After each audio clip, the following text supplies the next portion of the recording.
My philosophy around dating is old-fashioned method, so I do believe in courting in a sense where there's dates leading up to kind of, I don't know, the initial, there has to be some kind of chemistry, and I believe that starting off as friends is always a better route to go first.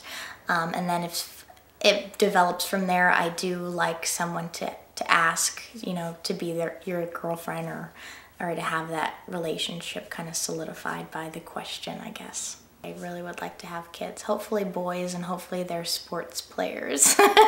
I've been using birth control for a little less than 10 years, I think, give or take. And I've tried a lot of different methods, and I definitely feel that the Mirena is the one that works best for me. What I was on before was an implant in my arm. I was using that method for a long time, I would say a couple of years. Prior to that, I was on the pill. I just did not find it consistent. So my doctor at the time had recommended the arm implant. And worked great, it was fine, but then when the new product, the Mirena, the IUD came out, I guess they kind of had worked out the kinks, and I just felt that that was a better method to go with.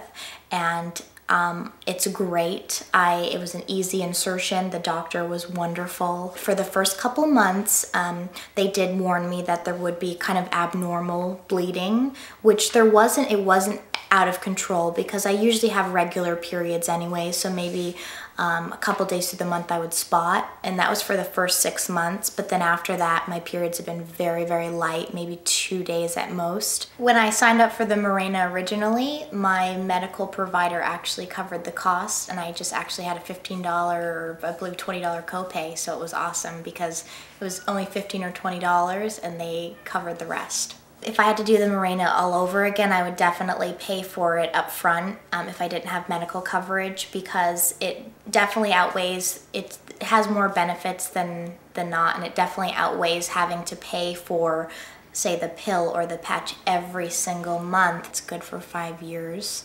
and I know that now that my body's adjusted to it, that my periods are consistent, and I have the protection without having to make an appointment every month. My name's Jenna, and I'm 24 years old, and I use the Mirena IUD.